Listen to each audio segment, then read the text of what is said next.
Let's make single line art with electroluminescent wire. I've got like 0 drawing skills, but I can bend some wire and trace it in Illustrator. So before I go on to this next part, I'm going to explain where some of these numbers come from. We're going to pretend that this rectangle is the 3mm Baltic birch that I'm going to cut this out of. And I'm going to pretend that this is a cross section of the electroluminescent wire that I'm using. And the sewing edge, or the tail as I'm going to call it, has a width of 0.95 millimeters. And so in order to follow the contour of the design as we want it to, we need to have a slot that is exactly 0.95 millimeters wide. So where that comes to be a problem is that the laser, as it cuts, takes a kerf out of 0.12 millimeters. And so if we don't compensate for that, we're going to end up with a slot that is 1.07 millimeters. So that's going to be 2 half kerfs extra of the slot width. And so that would lead to a really loose fit, and we'd have to use a lot of glue to compensate, and it probably wouldn't look as nice.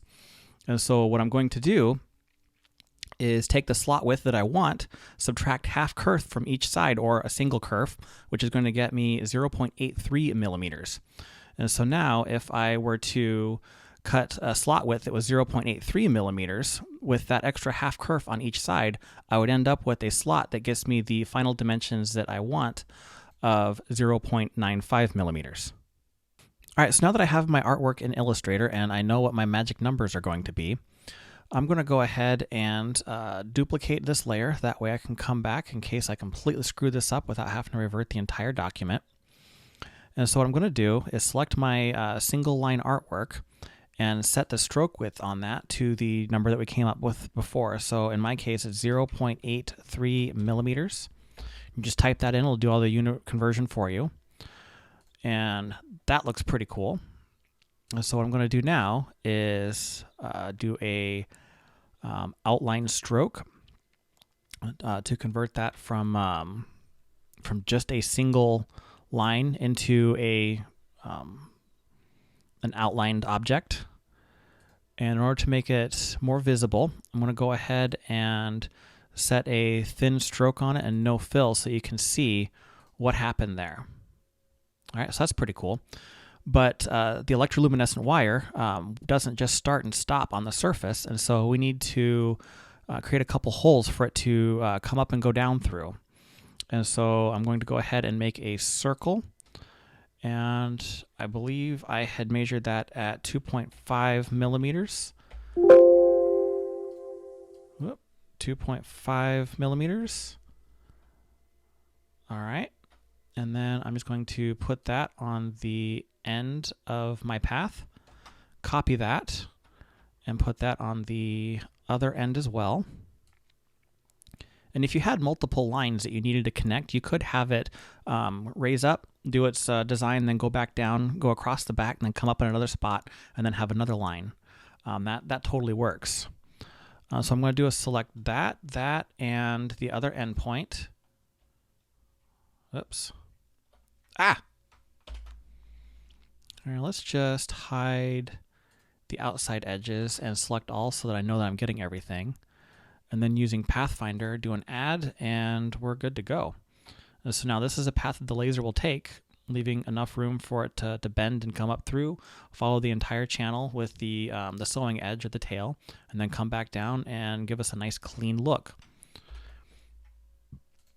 Bring that back up. Just go ahead and save as, and I'm just going to give it a name that I've already got. Good to go. Okay, let's go cut it.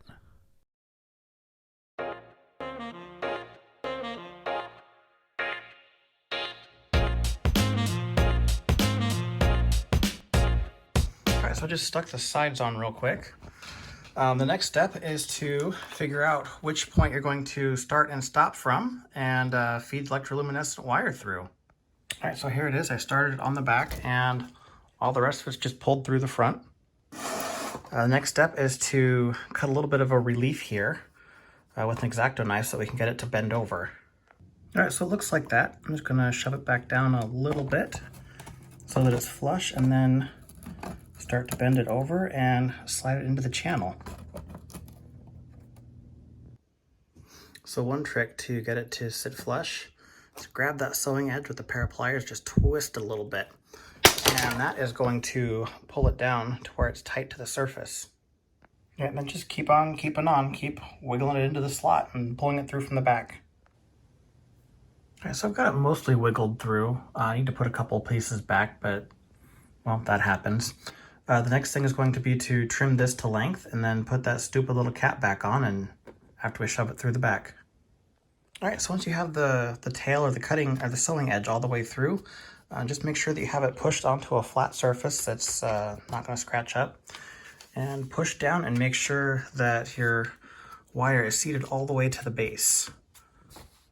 And so now to keep everything from moving, I'm just going to soak the back of this tail here in super glue. And when I say soak it, I mean bust out your multi-tack and use like 2 whole tubes.